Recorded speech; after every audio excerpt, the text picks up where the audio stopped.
Olá, gente querida! Uma Semana Santa muito abençoada para vocês.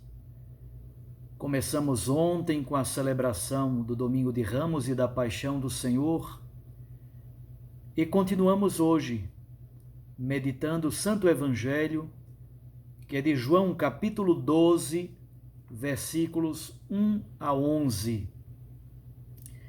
Assim diz o texto bíblico. 6 dias antes da Páscoa, Jesus foi a Betânia, onde morava Lázaro, que ele havia ressuscitado dos mortos. Ali, ofereceram a Jesus um jantar. Marta servia e Lázaro era um dos que estavam à mesa com ele. Maria, tomando quase meio litro de perfume de nardo puro e muito caro, ungiu os pés de Jesus e os enxugou com seus cabelos. A casa inteira ficou cheia do perfume do bálsamo. Então falou Judas Iscariotes, um dos seus discípulos, aquele que o havia de entregar. Por que não se vendeu este perfume por 300 moedas de prata para as dar aos pobres? Judas falou isso não porque se preocupasse com os pobres, mas porque era ladrão. Ele tomava conta da bolsa comum e roubava o que se depositava nela. Jesus, porém, disse: Deixa-a. Ela fez isto em vista do dia de minha sepultura. Pobres, sempre os terei convosco, sempre os tereis convosco. Enquanto a mim, nem sempre me tereis. Muitos judeus, tendo sabido que Jesus estava em Betânia, foram para lá, não só por causa de Jesus, mas também para verem Lázaro, que Jesus havia ressuscitado dos mortos. Então os sumos sacerdotes decidiram matar também Lázaro, porque por causa dele muitos deixavam os judeus e acreditavam em Jesus. É palavra da nossa salvação. Minhas irmãs, meus irmãos, alguns comentários para a nossa meditação no dia de hoje. Primeiro, uma das grandes belezas da Semana Santa é a possibilidade de meditar os cânticos do servo sofredor. São 4 cânticos. O primeiro nós trazemos hoje na primeira leitura, é de Isaías 42, versículos de 1 a 9. O segundo está no capítulo 49, versículo 1 a 6. O terceiro está no capítulo 50, versículos 4 a 11. E o quarto está no finalzinho do capítulo 52, a partir do versículo 13, até o capítulo 53, versículo 12. E o que diz este primeiro cântico do servo sofredor? O servo é um profeta vocacionado, animado pelo Espírito Santo e encarregado pelo Senhor para ensinar, para realizar a justiça, para abrir os olhos aos cegos, tirar do cárcere os prisioneiros. Ele não age por violência, mas pela mansidão. Ele próprio é aliança e luz das nações. Já se deram muitas interpretações para esta figura do servo sofredor. Trata-se de um profeta individual? Muitos pensam que seja o profeta Jeremias. Trata-se da própria condição comunitária de Israel? Israel como povo sofredor que vai para o exílio da Babilônia, o certo é que os cristãos, desde muito cedo, interpretaram a vida e a missão de Jesus à luz destes cânticos do servo sofredor. Mas olhemos agora o texto do Evangelho de João 12, de 1 a 11. O capítulo 12 de João conclui a atividade de Jesus antes da hora. A partir do capítulo 13 começa o chamado livro da hora. E aí se apresenta esse relato da unção de Jesus por Maria em Betânia. O texto de hoje está profundamente conectado com o sinal da ressurreição de Lázaro. Por isso mesmo, o texto nos faz direcionar o olhar para a paixão e para a glorificação do Senhor. Por outro lado, esse texto bíblico está profundamente contextualizado no livro do Cântico dos Cânticos. A amada numa relação profunda de gratuidade amorosa com o seu amado, especialmente o capítulo 1 do Cântico dos Cânticos. Como é que o texto está organizado no dia de hoje? Encontramos primeiro os versículos 1 a 3. João dá o contexto temporal, 6 dias antes da Páscoa. Um contexto geográfico era Betânia, a aldeia de Lázaro, Marta e Maria. E um contexto humano, vivencial. Foi durante um banquete na casa destes irmãos. Finalmente, no versículo 3, aparece a ação de Maria.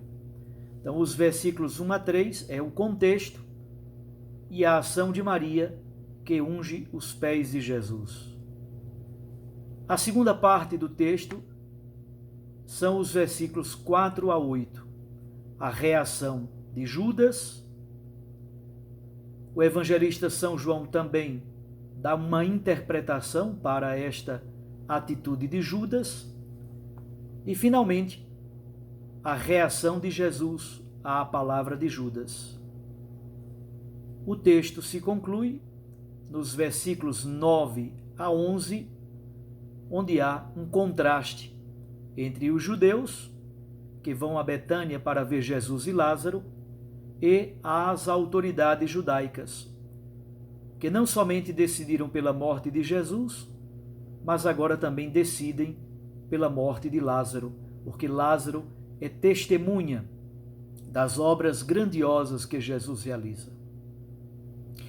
Mas vamos ver aquilo que é o miolo do texto. E o miolo do texto está nesse gesto de pura gratuidade amorosa da parte de Maria. Maria toma uma libra de perfume de nardo puro, quase 500 ml, meio litro de perfume de nardo puro. É tão bonita essa palavra no texto bíblico, puro. A palavra é pistikos, significa autêntico, fiel, digno de fé. Na verdade, aqui estamos no contexto do livro do Cântico dos Cânticos. Maria unge os pés de Jesus. O perfume na Bíblia é símbolo da unidade fraterna, lá no Salmo 133. É também símbolo do acolhimento. Assim os judeus se acolhiam à entrada da casa, lavando as mãos e os pés, beijando o rosto e ungindo a cabeça com perfume. É símbolo de acolhimento, de intimidade, de presença amorosa na casa de alguém, não como hóspede, mas como alguém que se torna praticamente membro da família.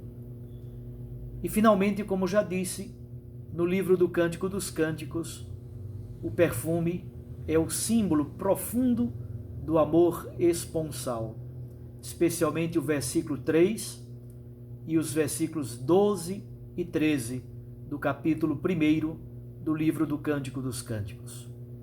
Aliás, os padres da igreja, desde os primeiros séculos, perceberam nessa mulher, em Maria, o símbolo da amada, numa relação toda gratuita e amorosa com o Messias, que é o esposo. Ela unge os pés de Jesus. No Evangelho de João, daqui a pouco, no capítulo 13, haverá o lava-pés. No Evangelho de João, o amor, por um lado, é dom de gratuidade, por outro lado, esse amor é sempre serviço, doação e ministério. É bonito perceber como o aroma se expande. Inicialmente o aroma, o perfume, está no frasco. Depois está nos pés de Jesus. E finalmente João diz que o aroma tomou conta da casa inteira. É o aroma da gratuidade. É o aroma de uma comunidade amorosa do evangelista São João, que se torna modelo de afeto, de amor e de serviço. É a comunidade igreja, a amada, que unge o seu esposo. Mas Jesus dá uma interpretação muito especial para este fato. A unção dos pés de Jesus se torna tributo sepulcral antecipado. Isto é assim que os judeus costumam sepultar os seus mortos. A cena, como que antecipa o mistério da morte e da sepultura de Jesus. E de algum modo já antecipa a ressurreição. Ao contrário, temos a postura de Judas. O perfume é muito caro. De fato, Judas diz: se poderia vender o perfume por 300 moedas de prata, 300 denários. Um denário, no tempo de Jesus, é o que se paga pela diária de um trabalhador. Percebam como era caro o perfume. É praticamente o que se gasta para pagar um trabalhador praticamente durante um ano inteiro. Judas não consegue compreender a linguagem da gratuidade. Ele não consegue compreender a linguagem do amor. Para ele, a relação com Jesus é meramente utilitária, mercantilista. Ele não se importava com os pobres. Ele é ladrão, rouba a bolsa comum. Por isso Jesus diz, na comunidade cristã, nesta comunidade inclusiva, nesta comunidade amorosa, nesta comunidade que acolhe, os pobres sempre estarão. Pobres, sempre os tereis convosco. Não significa que Jesus está fazendo uma leitura determinista, mecanicista, muito pelo contrário. Ao contrário, os cristãos, por causa do Evangelho, deste Evangelho do amor gratuito e do serviço, os cristãos devem trabalhar para destruir todo tipo de desigualdade social injusta e desonesta. O que Jesus quer dizer é: eu nunca mais estarei convosco fisicamente, nem sempre me tereis convosco fisicamente. Por isso, o gesto que Maria realizou se reveste de tanta beleza, de tanta gratuidade amorosa, de um amor fiel, generoso e serviçal. Esse gesto provoca reações.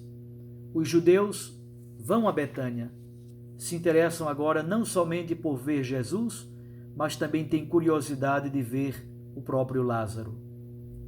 As autoridades decidem não somente a morte de Jesus no capítulo 11, mas agora decidem também matar o próprio Lázaro, porque ele é o símbolo maior da força vivificadora de Jesus nosso Senhor. O que guardamos para a nossa Semana Santa? Primeiro, a meditação dos cânticos do servo sofredor. Hoje, segunda-feira, é o primeiro. Amanhã, terça, o segundo cântico. Quarta-feira, o terceiro cântico. Sexta-feira, o quarto cântico do servo sofredor. Segundo, perceber essa relação amorosa de gratuidade. O perfume é símbolo de um amor esponsal, Jesus, o esposo amado.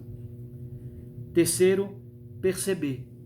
Os pés de Jesus são ungidos, isto é, o amor cristão é sempre amor que lava os pés. É amor de gratuidade, servidora e operosa. E por último, esse amor para com Cristo deve ser um compromisso para construirmos com Ele uma relação não mercantilista e utilitária, mas uma relação de gratuidade amorosa.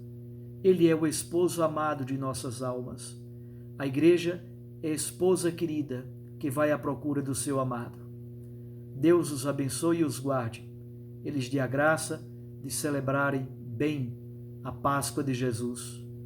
Esta Semana Santa nos insira no mistério do Messias crucificado, mas nos insira cada vez mais no mistério da Páscoa, da ressurreição, desse odor de um aroma que toma conta não somente do frasco, do corpo, mas da casa e de nossas vidas. E eu os abençoo com esse aroma da Páscoa da ressurreição. Em nome do Pai, e do Filho, e do Espírito Santo. Amém.